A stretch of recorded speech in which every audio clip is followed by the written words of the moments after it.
So it's time to get started. Let's get started. Welcome again to the OPIc class. We are actually going to talk about the OPIc today. Yay. OPIc. Yay. OPIc stands for Oral Start that again. Oral Proficiency Interview Computer. Now,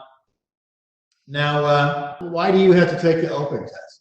You might be saying, why do I have to take the OPIc test? Just test, right? Well, I'll tell you. If you want to work for Samsung, you want to work for SK, you want to work for POSCO, you want to work for CJ, you're going to have to take the OPIc test. You want to work for Lotte, or Hynix, or Doosan, or Shinsegae, you're going to have to take the OPIc test. Because that's the test that they do. You're going to have to take the OPIc test. If you want to work for Hanwha, or Hyosung, or Daesun Group, or STX, you're going to have to take the OPIc. Get what I mean? I think this is probably becoming clearer, right? You want to go for LG Display. Everybody wants to work for LG, don't they? Right? You want to work for LG, don't you? LG Display, LG Huapaq, sorry for my pronunciation. LG Chungja, LG Fashion, LG U+. You're going to have to take that OPIc test. You're going to have to take it because, you know, that's how you get in. If you can't, if you don't take the OPIc test, they won't look at your resume. How about GS Global? You want to work for them, or BC Card, or Dongbu, or LIG Next One? You're going to have to take that OPIc test. You're going to have to take it. You can't get in if you don't take it. That's why you're taking this class. You want to work for EWP, or KT, or Korean Airlines? Doesn't everybody want to work for Korean Airlines? Korean Airlines is a great company. I mean, I know that some of the top people are a little bit crazy, but it's a great company. It's one of Korea's greatest companies. And if you want to work for Korean Airlines, you're going to have to take the OPIc test. Okay? All right.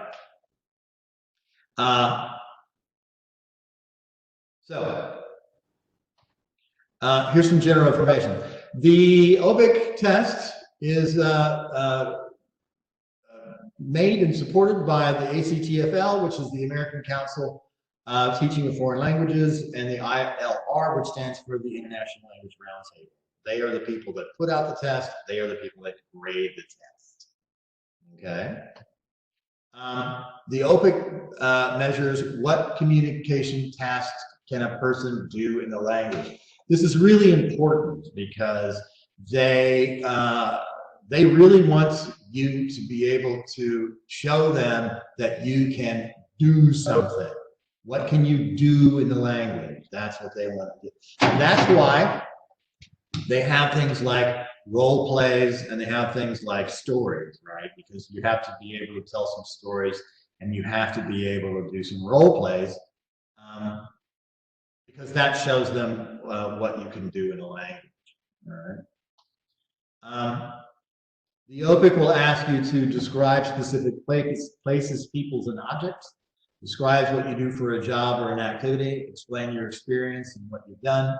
And role play. It'll give you question, formulation, and answer. It also has the general surprise questions too, which may not be about your experience, but it'll be like a general topic.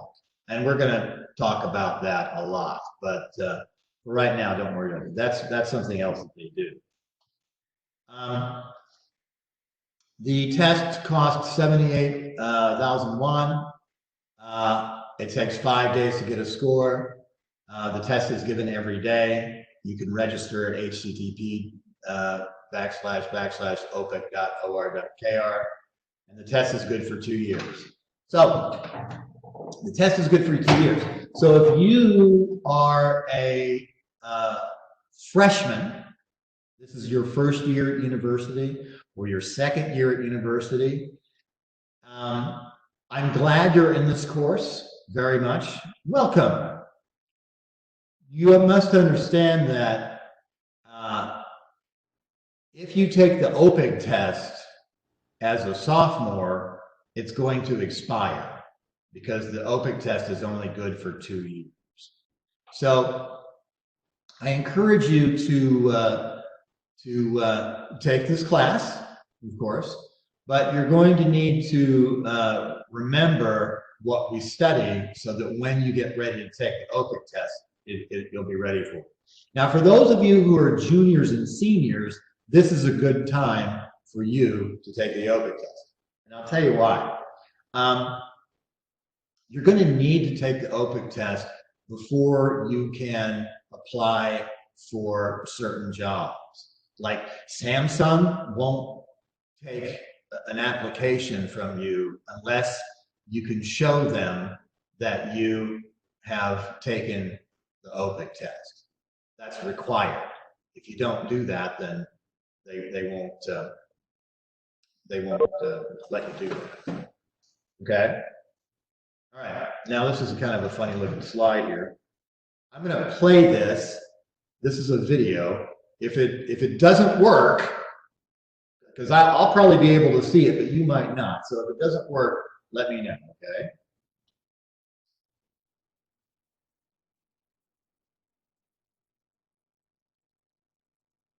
Let me show you how the OPIc works.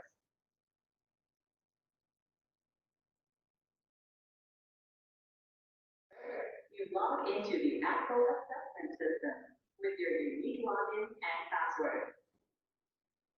Then you do a spell check to make sure the microphone is recording at the proper level. Next, you complete the background survey by answering questions about your work. If you go to school,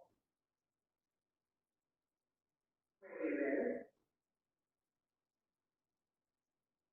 and what you like to do in your free time, what recreational activities you like,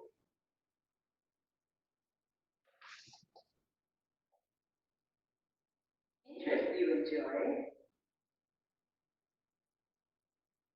sports you play,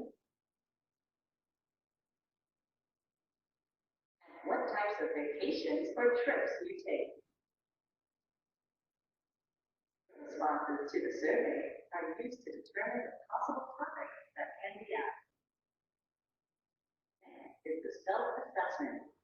You select the description that best matches your language ability. This determines the level of OPIc test that is given.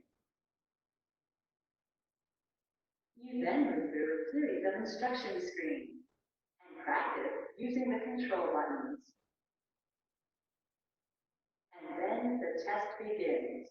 Let's start the interview now. Tell me something about yourself.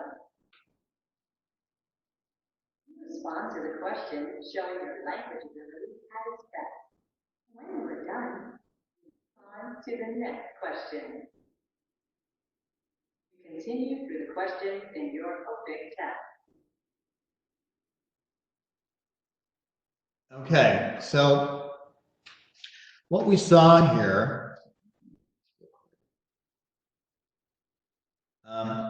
you see this avatar here?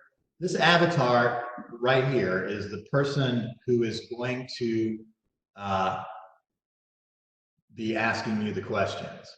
Okay, so when you see this lady right here, she's going to come on the computer screen and she's going to ask you the questions.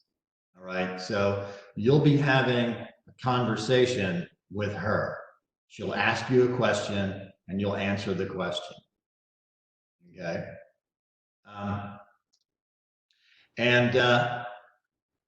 Now you'll notice that we also had these things about like the back. Oops, we had these things about like the background survey and School. say because trips you take. basically and we're going to talk about this in a second, but the OPIc test is going to ask you about certain topics that you want to talk about, and then it will pull questions to ask you based on whatever it is boxes you checked. Okay, so that's an important thing to know. All right, now let's take a look at the levels here. This is page 17 in your book. Okay, the levels are here basically. So we have novice and intermediate and advanced. Now, I'm pretty sure that none of you are novice, because novice is really, really low. Okay, I think most of you are going to be between intermediate low and advanced low. There is no, there's nothing above advanced low. You can take what's called an OP, but you can't take it on a computer. You have to take that one-to-one. You have to sit down with a test giver and do an interview, a one-on-one interview, a face interview. Okay. So that's not the computer-based test. That's just that's the one-on-one interview. These right here are what you get for the computer-based test. So I want you to go ahead and take a minute and read over these. Okay, I'm going to give you a minute. Time this.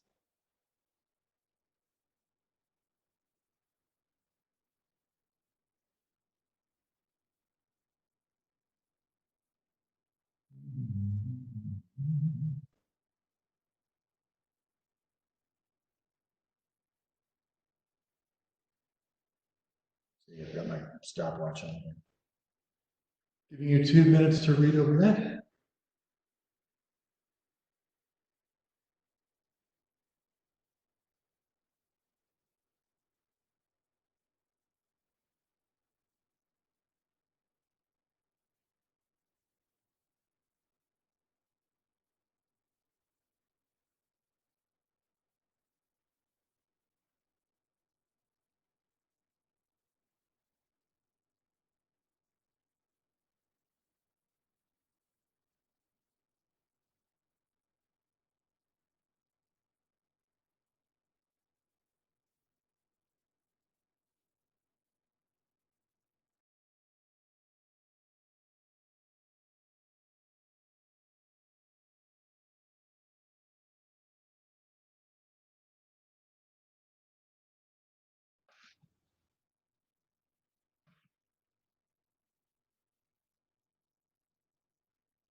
Okay. So that's what you need to know about the levels. Okay, so you want to think like, well, what level am I going to go to? What level am I going to be? Well, it kind of depends on what you need. Okay, can you see something here that says OPIc minimum score? Somebody give me a shout out real quick. Can you see that? Can everybody see something that says, nope? Okay, let's see. Thank you for answering. Okay.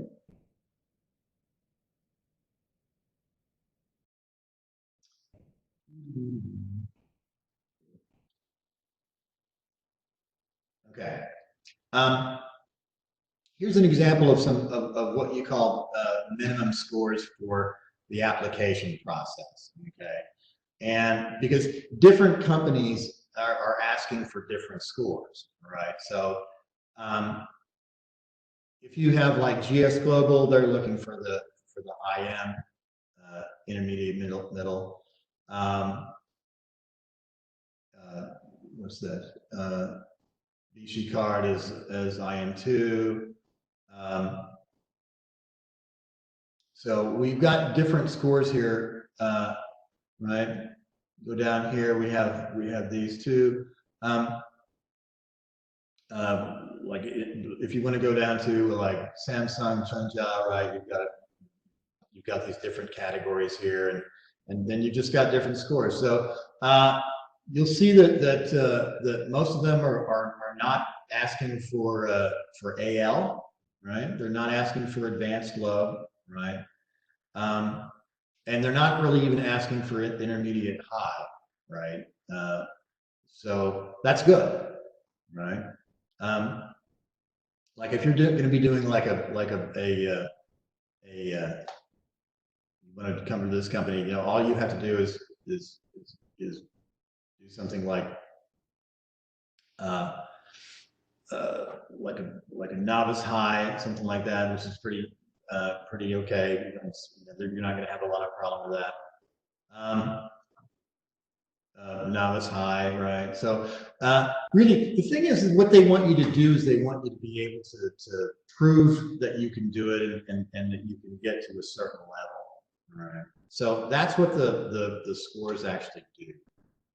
Okay, and remember, unless you're going in for something that's really you really need a lot of English for, you're probably not going to have to do that. Okay, you're probably not going to have a really high score. Okay. All right. So now, as far as like why was the back? Okay. Go through this. Okay.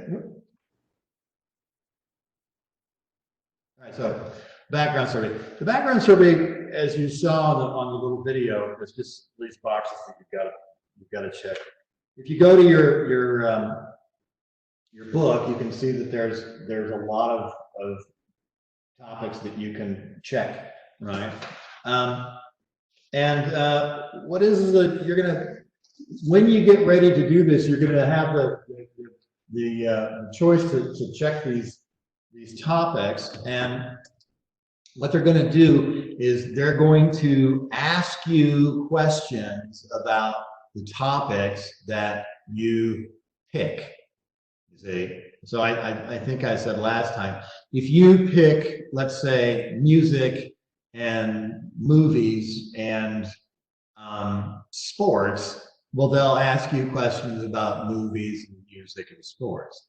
They won't ask you questions about pets or cooking or something like that. They're only going to ask you questions about the topics that you check. Okay? All right. Now, let's go on to some other things here. Why was the test created? Well, that's a pretty good question. Why was the test created, do you think? They just want to be mean. They're just mean people. Do you think that they created the test because they need a lot of really good English speakers? Why is it that all of these companies are using this test? Yes, it was created by Samsung, but why are these people all doing it? Why was this test created? You know, can you make a guess? Anybody want to guess? Anybody? Let me see if I can call somebody here. Sung Hee. Sung Hee. Hello. Sung Hee. Mile. Emile, you there? Hello? Emile. Well, somebody just said to evaluate the speaker's ability. Yes, that's true. Mile, can you tell me why? Maybe to measure one's ability to English task. Okay, right. That's a good guess. Hyuk-jin, can you tell me why? What do you think? Hyuk-jin?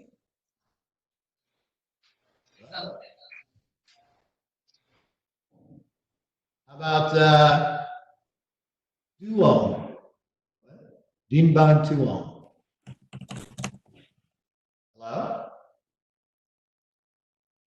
Hello? So I think it's to check the whether the speaker will adapt to the working environment as how quick he can. Okay, that's a pretty good guess. Those are all pretty good guesses. Let me tell you the honest reason why the test was created. Okay, because I think it's important that you know this. All right, the test was created as a way for these large companies to go through resumes, because every year they get thousands and thousands of resumes, but they only have a certain number of new jobs open. Okay, so when people graduate from university, they send out resumes to all these companies. Well, these companies have big HR, human resources departments, but they can't handle thousands and thousands and thousands of resumes. So the OPIc test was a test that was created so that you could basically separate people, right? If they took the OPIc test and they got a certain score, then they can apply. If they don't take the OPIc test, then they can't apply. If they don't get a certain score, then they can't apply. See? Now, you might not ever use English in your job with one of these companies. If you work for BC Card or you work for Korean Airlines, you might never use English. There's a lot of jobs in those companies that don't use English. But the point is that the OPIc test is the way to get in. You see, because if you get a certain score, then you can apply for the job. But if you don't have a certain score, then you can't. You see, and that's why the test was created. The test was created so they could basically get a certain group in order to interview them for a job.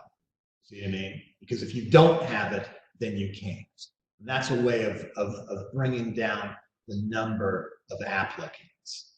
Okay, so that's a good thing to know.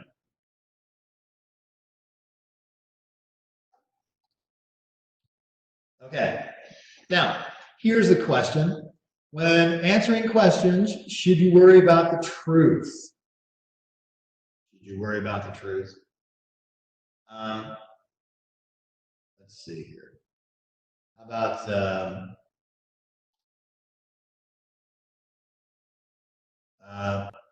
Chung-hoon, can you hear me? Yes, sir. Okay, what do you think? When answering questions, should you worry about the truth? In some cases, I think truth is also important, but I have no experience in OPIc test.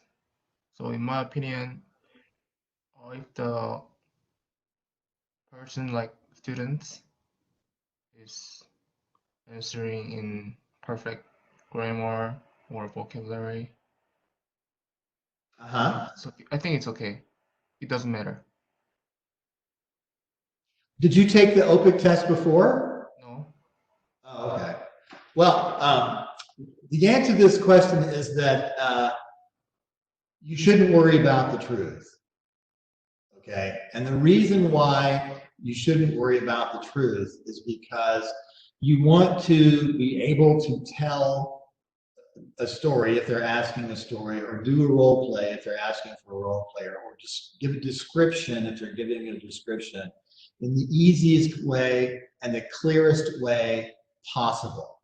Sometimes when you get a question, you might have an answer that's really complicated, and you don't want to spend a lot of time trying to tell something that's very complicated, because it can make you pause too much. It can make you forget things. You might have to go back, think about things. So the thing is that it's better for you to just try to answer the question in an uncomplicated way, right? That's why I say don't worry about the truth. I see a lot of students when I do my midterm. What they'll do is they'll get a question and they'll try to think of something that's true. So if I say something like, "Tell me about your neighborhood," they'll say, "My neighborhood. Well, I live in a high-rise in Dongguk. There's a lot of playgrounds around my. Well, no, there's no playgrounds. Sorry. There's a grocery store. No, the grocery store closed. There's a grocery store about like 5 blocks away. No. I mean, I'm sorry, it's 7 blocks away. There's a grocery store about 7 blocks away. There used to be one by my house, but they closed. I'm sorry, I didn't mean to say that there was playgrounds. There's not enough playgrounds. Oh, wait, no, that's not true. There is a playground. There's a playground over there across the street from the school, of course, duh. You know what I mean? So you don't have to be exact, okay? You really can just give me the information, right? And it doesn't have to be true. Are there playgrounds? Well, maybe not. The person that's listening to your answer, he doesn't know. He doesn't know your life. So you can say anything. You can say anything, and I know he's fine. Okay. So when you think about that, try to answer in a way that's not complicated. So if you get a question like, "Tell me about your neighborhood," you would say, "I live in a high-rise in Mokdong." Mokdong is a section of Seoul. It's very, very busy. It's very busy around my apartment. There's a lot of churches around my apartment. There's a lot of playgrounds around my apartment.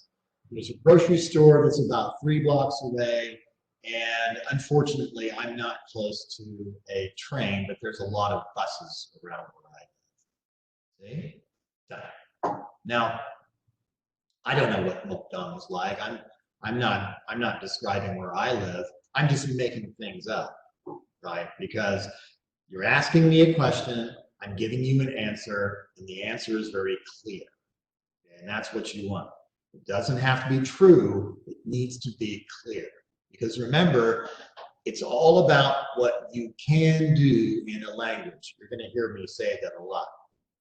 The OPIc test tries to measure what a speaker can do in a language. Okay? There you go.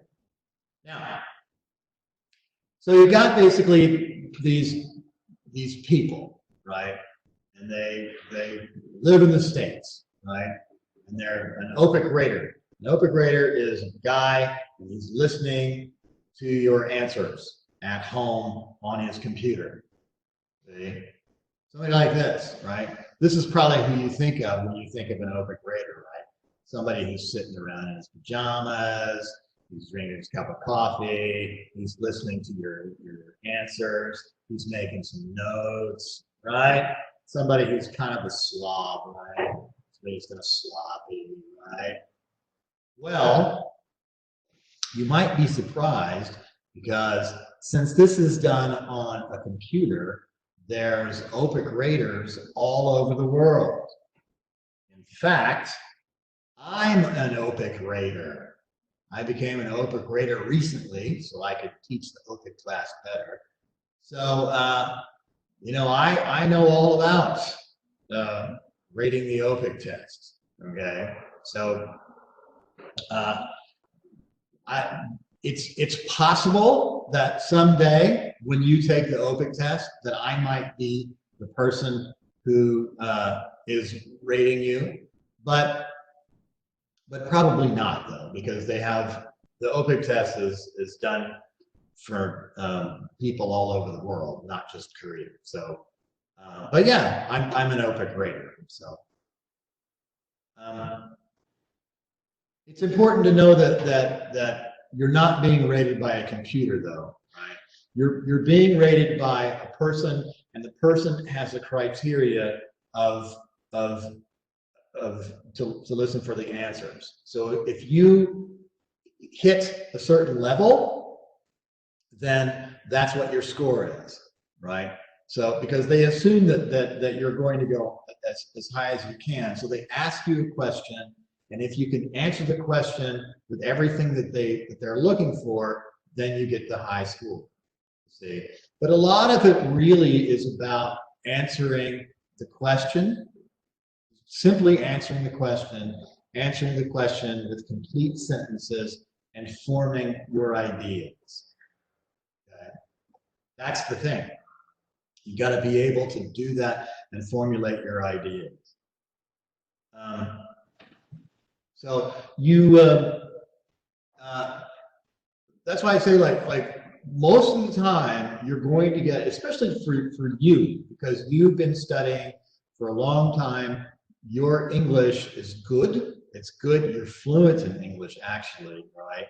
But they have to decide, are you going to be intermediate low, intermediate middle, intermediate high, advanced low, okay? And that really depends on how you answer the question, okay? There's that. All right, here's some tips. Tips for taking the OPIc. Don't be a native speaker. Don't use slang.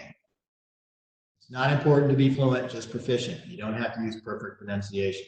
Yeah, so don't worry so much about being fluent. You just really have to answer the questions and show them what you can do in the language. I think that also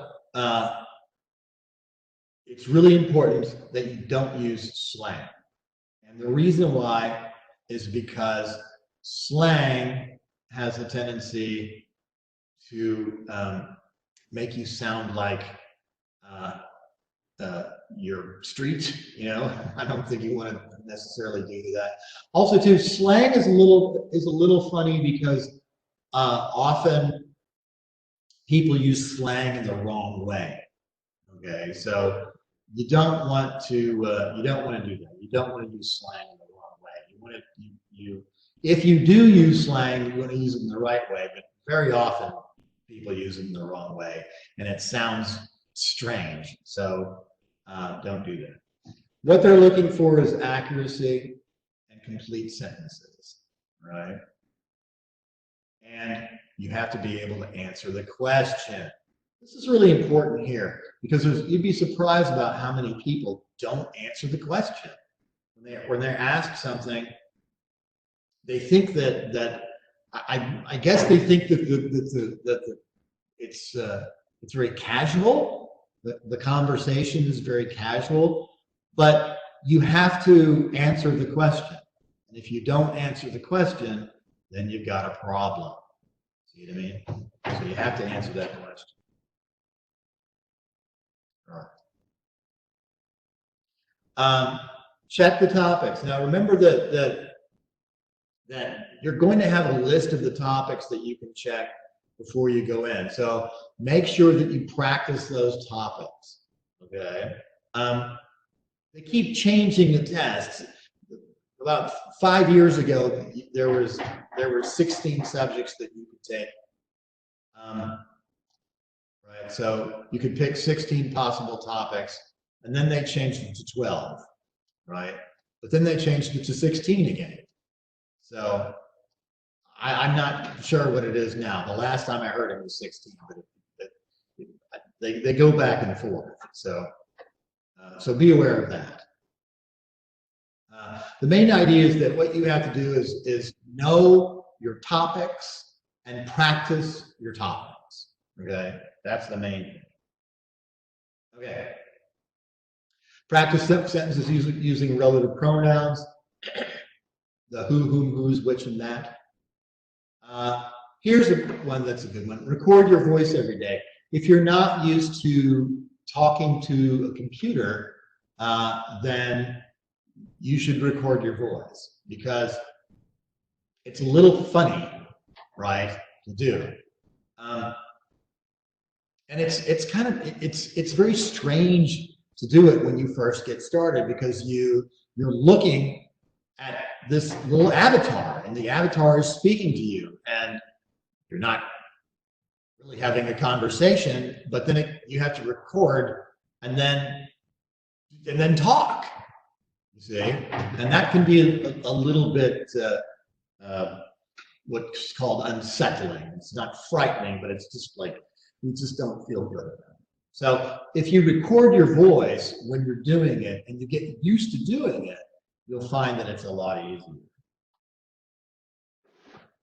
Practice using verbs.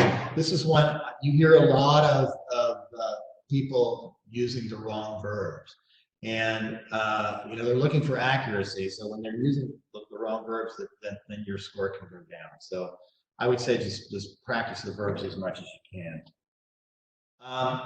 Don't go deep. Don't talk about deep things. Talk about usual things. Don't talk about complicated things, right? You want to keep it simple. Always keep it simple. They might ask you to tell you a story, like they might say something like, tell me a story from your childhood, right? Well, if you get a question like that, tell the story, but don't tell a story that's really complicated, right? Because or really sad, right? Or really tragic. Don't do that. Now the thing is, they're not going to actually ask you questions like that.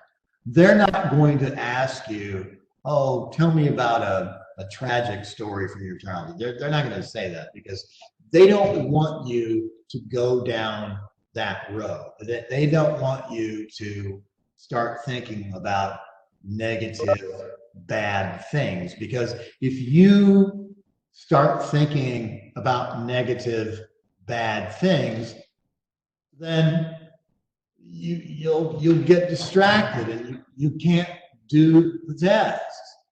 So the questions that they're going to ask are not going to be difficult questions, and they're not going to be questions that should require complicated answers. Okay, so just think about that. Okay, we already did that. All right, do we have any questions? Any questions so far? Any questions? Mm-hmm.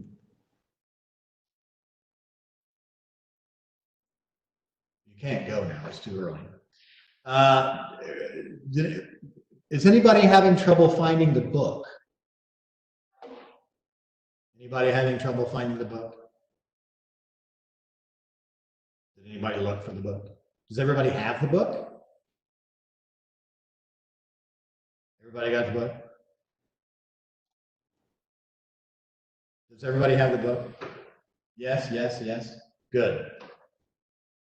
So who doesn't have the book? Not yet. Okay, well, go get that book, Jongjun. Gonna buy it today. Good. I like that. That's Bunjun. Okay, good. So go out and get that book. Really important. We're gonna use that book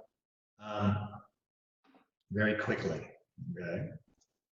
All right. So now the first question that you will get on your OPIc test is the self-introduction. Okay. And it's very easy. It's tell me something about yourself. Now, before I became an OPIc rater, I thought that this was an important question because, you know, it's the first thing they ask you. It's the first question, right? And you should have it prepared. But I'm going to tell you a secret, okay? Just between you and me, all right? And I didn't know this. That first question that they ask, tell me something about yourself. The OPIc raters don't listen to the answer. You believe that? They always skip the first question. So you could say, my name is Jim, and I live in West Virginia, and I'm an auto mechanic, and I love chocolate-covered bananas. And you know they don't know because they don't listen to it. Isn't that funny? The things you learn. I used to have this as an assignment. That's very funny. But yeah, they don't listen to it. So don't worry about it so much. It's really just a warm-up question for you to get started. They know that you are nervous, and they're not, and they know that you've also memorized this answer. So you know they're not really interested in doing that. That's not really so much what you can do. Okay. All right. Okay. Let's talk a little bit about some OPIc questions. So here's an OPIc question. Tell me what the area you live in looks like. Where do you live? Do you like your neighborhood? If so, why? If not, why not? Okay. So that's a question, right? You're going to get a question that's very similar to this. This is an OPIc question. Right? The question asks two things. Describe your neighborhood and tell why you like it or dislike it. So the person, the rater, is listening for you to say two things, right? Description, and if you like it or you don't like it. If you leave a part out, like if you describe the neighborhood, but you don't tell me why you like it or you don't like it, then you get points taken off. All right? You get points taken off. Nobody wants that. So you got to listen really closely to the question. Now, when you are taking the test, you can listen to the question 2 times. Okay, and it's okay. They don't have it. It's not counted against you. If you listen to it twice, that's fine. Listen to it twice. Think about your answer. Then you have about 10 seconds, and then it starts automatically. Now you can press the record button, and when you press the record button, it'll start. But if you don't press the record button, it'll start automatically. Okay. Now, how about this one? I'd like to know about your house. Please describe your room. This question means describe your house with as much detail as possible. Because when you're doing a description, you want to give me lots of detail. Right? You also want to be able to organize it too. Okay. Organize. You want to think about, well, what am I trying to describe here? See? And what you want to do when you get a description question is you want to be organized in your answer. Okay. So let's say that you want to describe this classroom.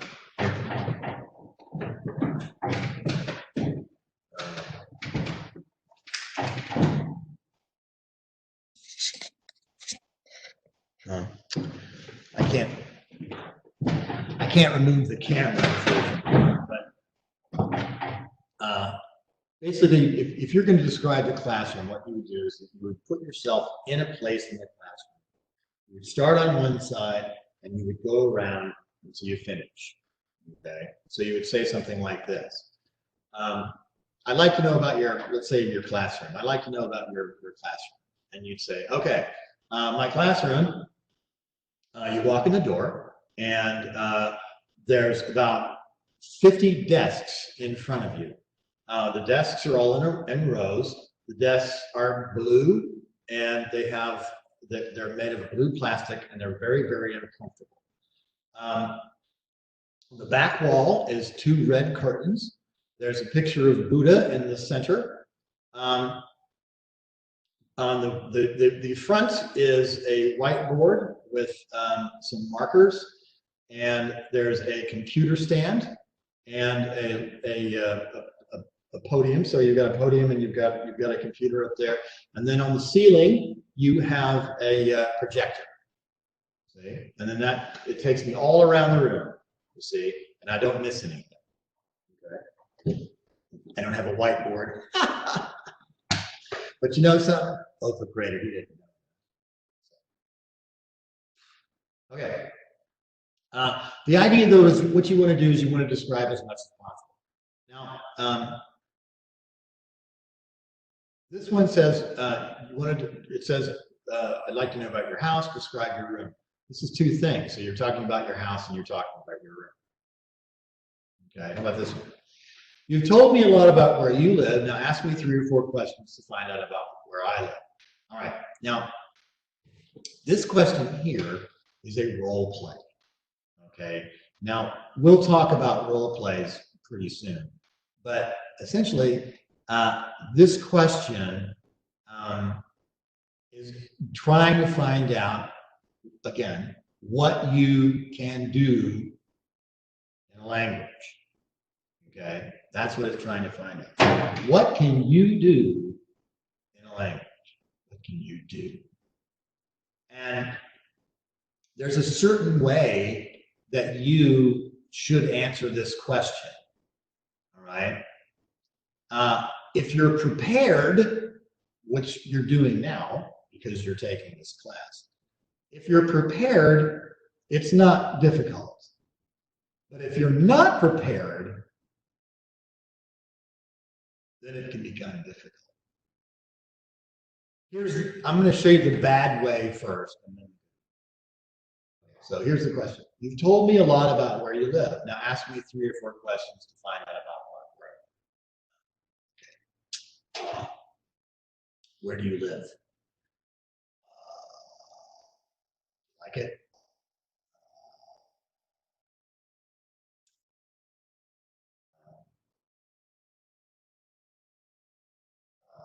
How long have you lived there? That's 3 questions. Okay, so that's not very good. Okay, so what you want to do, you'll understand here that there's a way to do a role. So it's basically like this. Well, I've been talking a lot about where I live. So can I ask you some questions about where you live? So where do you live? Oh, you live in Seoul. Cool. Wow. That's a big city, right? 10 million people? Man, whoosh. That's really big. Do you ever find that it's like too big? No, you like it? Yeah, I think I'd like living in a big city like that too. So do you live with your parents? You live alone in an apartment? Oh, you live with your parents, really? Okay, well that makes sense. A little bit of money. And where do you live in a house? You live in an apartment? Oh, you live in a high-rise. Cool. Wow. On the 20th floor. Wow, nice. See? Now, you're thinking, oh, I could never do that.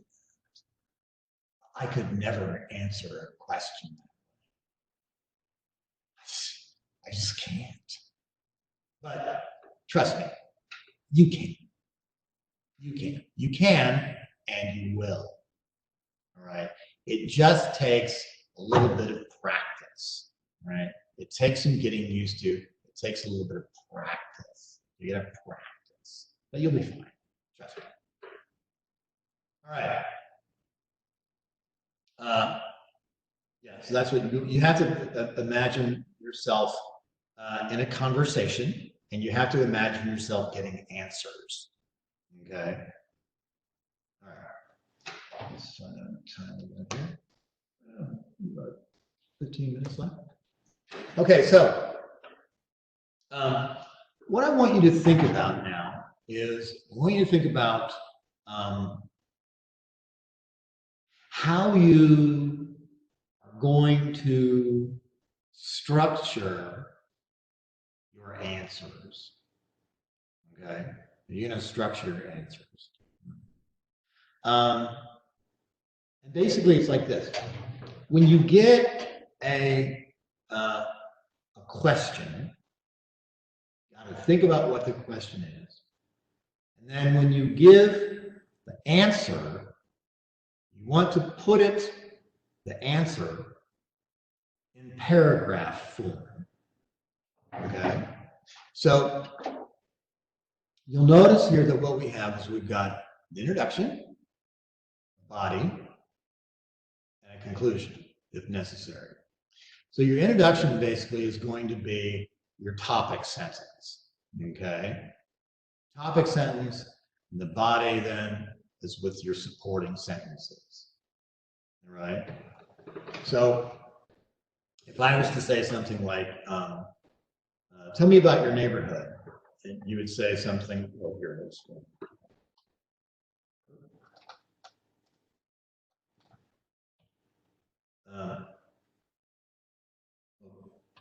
But here, let me give you an example here first. So here's a question, right? And here's the answer as it is as a paragraph, all right? So here we have our question here. Tell me about what the area you live in looks like. Where do you live? Do you like it? If so, why? If not, why not? Okay. Now, so that's your question. Now, the first thing that we're going to do now is we're going to go ahead and we're going to start our answer with our topic sentence. All right. Now, our topic sentence in this one is a little bit funny because it has a little bit more detail. But like this, I live in a studio apartment located in a commercial district in Incheon. The studio is too small and this neighborhood is so crowded, so I'm moving to a one-bedroom apartment on the outskirts of town. Okay, so that's all good. So when I say I live in a studio apartment located in a commercial district in Incheon, that means that everything else that follows that sentence is the body. All right. So I have this section right here, which is basically supporting sentences. All right. And that's what you want to do. Okay. So the first thing is you set it up. I live in a studio apartment located in a commercial district in Incheon. And then you give me your description. right? Because you're telling me what it looks like. When I look outside the window of my room, there are many buildings and lots of people. My studio apartment is on the corner of a road that turns into the main road. Main roads are especially crowded with cars during the rush hours. With all the traffic and pollution, I can't open a window to ventilate the room. There's also nowhere to exercise that's safe and pleasant. There are a few green areas, so I can only see the trees along each side of the street. So all this here then is the supporting sentences for your topic sentence, all right? And then we have our conclusion. All in all, I'm really looking forward to moving to a rural area where I can enjoy fresh air and nature. So now remember, it's nice to have a conclusion, but it's not necessary all the time, right? But the thing that I want you to do is I want you to think about how you are going to have your answers all in paragraph form. Okay? That's what I meant. Paragraph. All right? Here's another one. I'd like to know about your house. Please describe your room. Okay, there's our question, right? And paragraph form. As I mentioned before, I live in a small studio apartment. All right. So that tells me, right?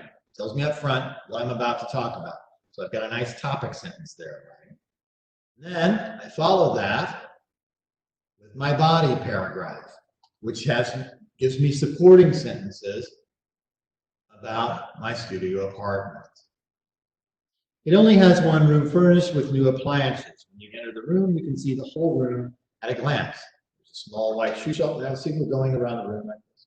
By the door, I put the bed against the wall opposite the door. On the wall above the bed is a small picture of my family, my parents and two sisters. That way I can always feel like I'm with them.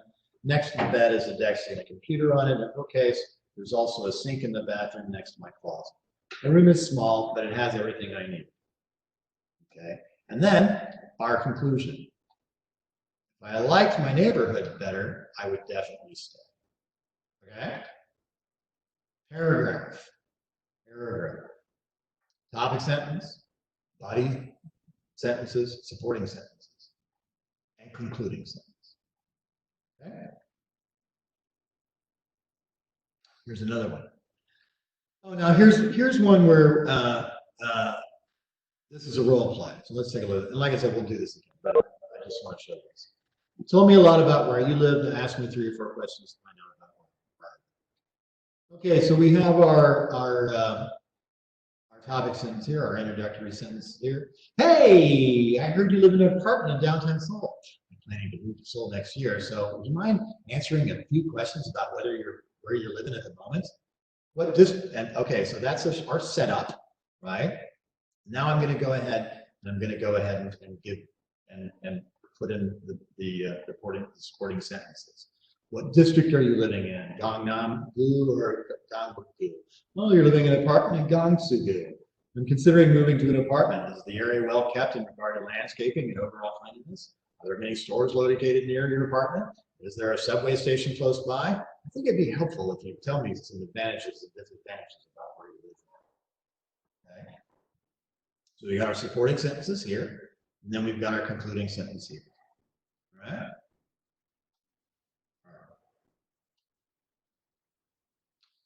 Okay. So describe where, now take a look at this. We've got our introduction here. Describe where you live. Tell me about the buildings and people there. One answer is, I live in an apartment complex on a quiet street. Not bad. But the better answer would be, I live in an apartment complex on a quiet street in southern Seoul.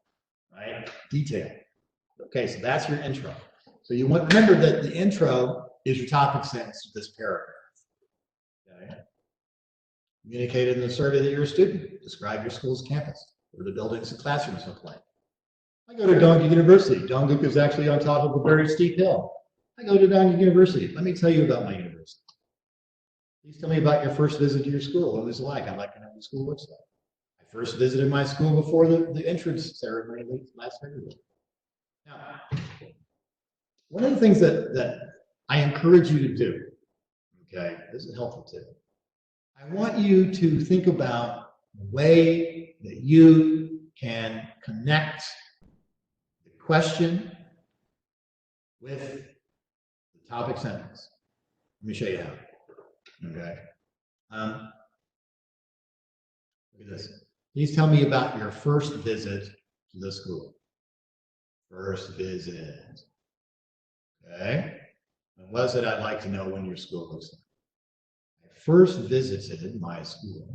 Now, see, this one connects to the other. All right. So, what I want you to think about is think about the question that's being asked and how you can connect it with your topic sentence. Okay, that's what I want you to do. How can you connect it with your topic sentence? All right. So the first time, the first visit. I first visited, first visit. Okay. I go to school too. Now ask me, please, 3 or 4 questions about my school.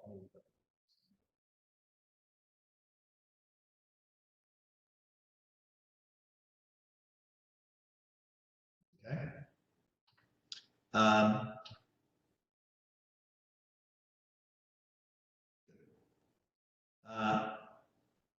I go to school too. Now, please ask me several questions about my school. I heard you go to Dongguk University. Okay, so here basically we have the same thing again, right? I go to school. I heard you go to. Okay, you can tie those together. Dongguk University. I'm interested in your university because I have a sister who's planning to go there sometime next year. So I'd like to ask some questions about your school. I may help you to give some useful information. Okay, so it's really important to be able to do your introduction well. Okay, provide some details about one of your classmates. What is he or she like? Tell me what kind of person he or she is. Let me tell you about one of my best friends. His name is Young-soo. We've known each other for 2 years since we first met at the entrance. Okay, now this is an interesting one. This might be better if this actually said classmate, right?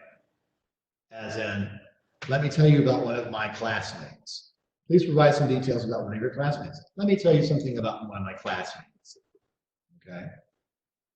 Or you could say, let me tell you about one of my classmates who also happens to be my best friend. Okay, something like that.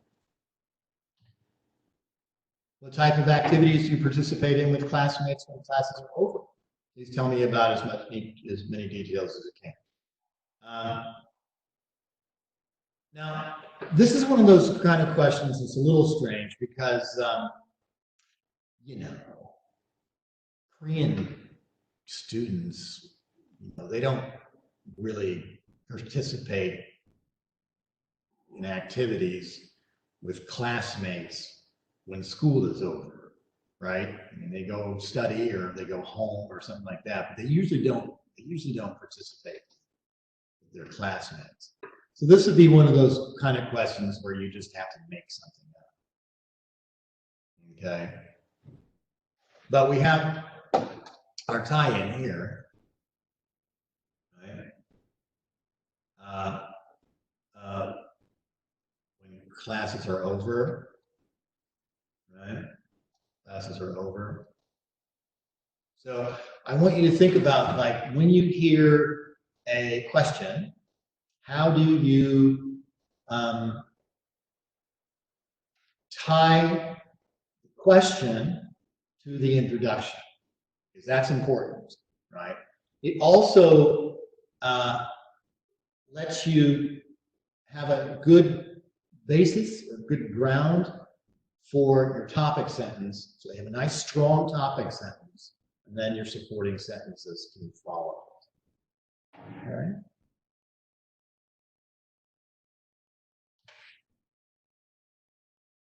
Okay.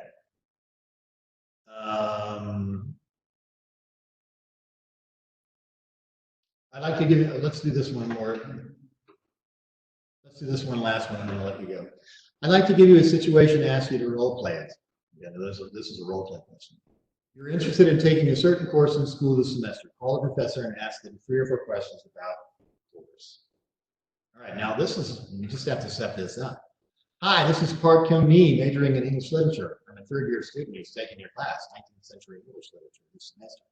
Is this class a mandatory course? Because I don't think I have time to enroll in this course again next year as a senior. I have to get a good grade in this class. So if you have time, may I ask you 3 or 4 questions about the class? Nice, huh?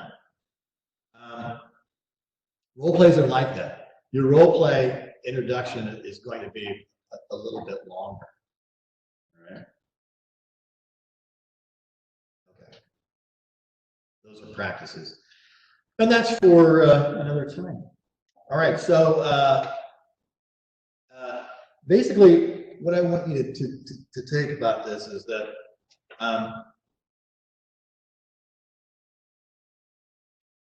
we are going to start on this journey now to the OPIc, right? And it's important that you understand about structuring your answer, right? So your answer has a beginning, a middle, and an end. And the end is kind of optional, but at least a beginning and a middle. So you've got a topic sentence and then supporting sentences. And it's important to listen, right? It's really important to listen because you need to answer the question that is asked. Okay, and that's it. Do you have any questions? Anybody? Anybody have any questions?